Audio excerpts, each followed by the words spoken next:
జై శ్రీరామ్. ఈరోజు ఇందూరు నగరము, ఇందూరు జిల్లా ఎప్పుడైనా కాషాయానికి అడ్డా. ఈరోజు మాతా రాజ్యలక్ష్మి మందాజీ గారు,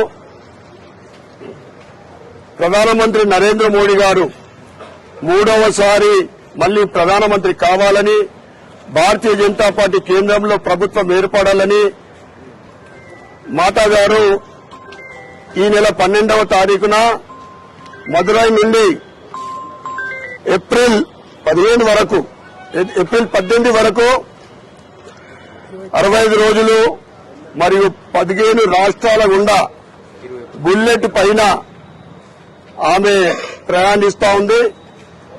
ఆ మాతా గారికి దేశభక్తి నిండుగా, దేశము భవిష్యత్తులో మొత్తం కాషాయమయం కావాలని ఆ సంకల్పంతో ఆమె చేస్తున్న ఈ ప్రయాణానికి, ఇందూరు నగరానికి విచ్చేసినందుకు మేము ప్రజలందరి తరఫు నుండి వారికి ధన్యవాదాలు చెప్పుకుంటా ఉన్నాం.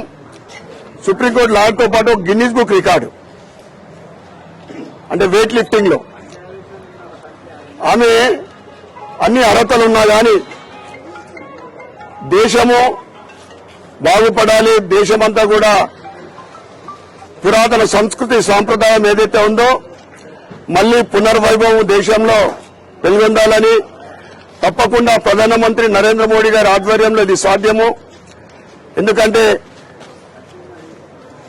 జనవరి 22న అయోధ్యలో రాముడు రావడం అంటే నరేంద్ర మోడీ గారు ఉన్నందుకే 5 సంవత్సరాల నిరీక్షణ తర్వాత నరేంద్ర మోడీ గారు ప్రధానమంత్రి ఉన్నప్పుడు రావడం జరిగింది. ఇది మనం అందరం కూడా చేసుకున్న అదృష్టము. మరొకసారి మాతాజీకి మా ఇందూరు ప్రజల తరఫున మరియు జిల్లా తరఫు నుండి అందరి తరఫు నుండి వారికి ధన్యవాదాలు, కృతజ్ఞతలు చెప్పుకుంటూ భారత్ మాతాకి జై శ్రీరామ్.